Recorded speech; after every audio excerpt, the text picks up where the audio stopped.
নারায়ণগঞ্জ জেলার সিদ্ধিরগঞ্জ বাংলাদেশের একটি গুরুত্বপূর্ণ শিল্পাঞ্চল, যেখানে বিপুল সংখ্যক কর্মজীবী মানুষ প্রতিদিন উৎপাদন কর্মকাণ্ডে নিয়োজিত থেকে দেশের অর্থনীতিতে গুরুত্বপূর্ণ অবদান রেখে আসছেন।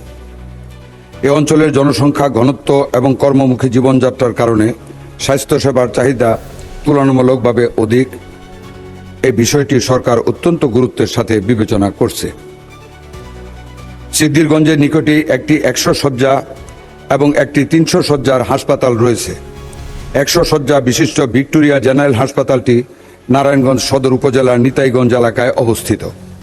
সিদ্ধিরগঞ্জ থেকে এই হাসপাতালের দূরত্ব সড়কপথে প্রায় 13 কিলোমিটার।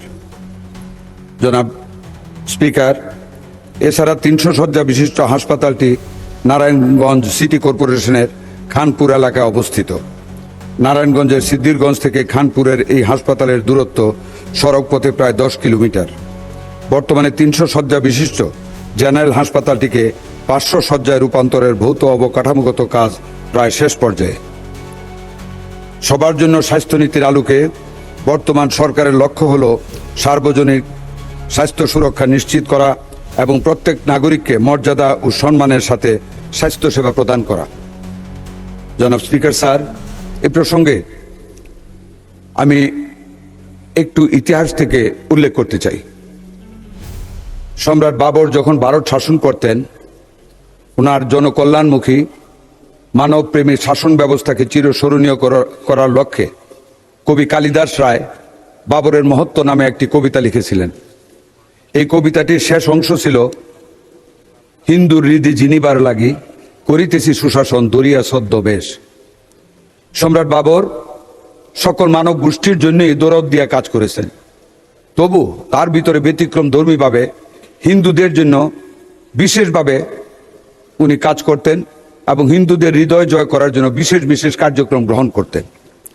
মাননীয় স্পিকার, আমি শিয়ালুকে বলতে চাই, আমাদের বর্তমান মাননীয় প্রধানমন্ত্রী জনাব তারেক রহমান বাংলাদেশের জনকল্যাণমুখী প্রত্যেকটি প্রতিষ্ঠানের উন্নয়ন করতে চাচ্ছেন, দরদ দিয়ে, প্রেম দিয়ে, কল্যাণের চিন্তা করে, এবং তারই আলোকে ওনার চারিত্রিক সেই বৈশিষ্ট্যের দিকে লক্ষ্য রেখে সে আলোকে বর্তমান সরকারের মাননীয় প্রধানমন্ত্রী জনাব তারেক রহমানের নেতৃত্বে দেশের সকল সেক্টরে উন্নয়নমূলক কাজ চলমান রয়েছে এবং চিন্তাধারা করা হচ্ছে সর্বক্ষেত্রে সকল মানুষের কল্যাণ করার। শিল্পাঞ্চল ও ঘনবসতিপূর্ণ এলাকাসমূহে স্বাস্থ্যসেবা জোরদার করার বিষয়টি নীতি নির্ধারণের গুরুত্বপূর্ণ অগ্রাধিকার হিসেবে বিবেচিত হচ্ছে।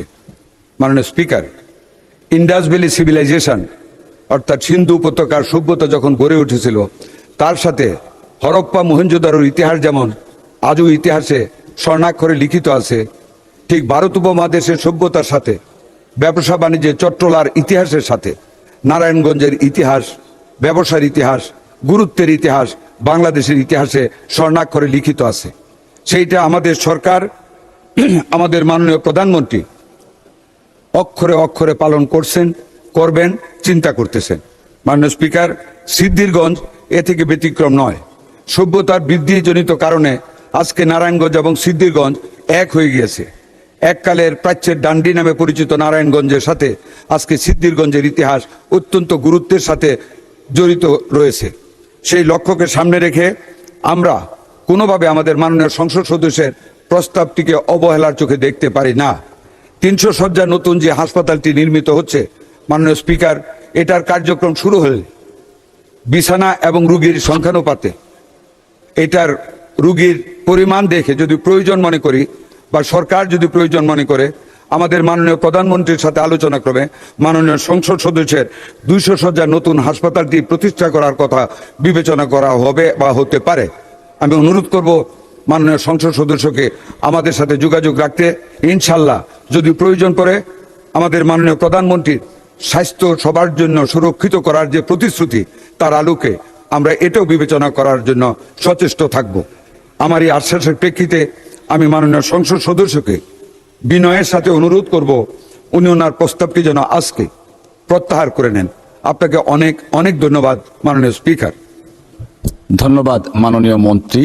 আমি জানি না আপনি ইতিহাসের ছাত্র কিনা, বাট ঐতিহাসিক রেফারেন্স অনেকগুলো টেনেছেন, হরপ্পা মহেঞ্জোদারো সহ। অসংখ্য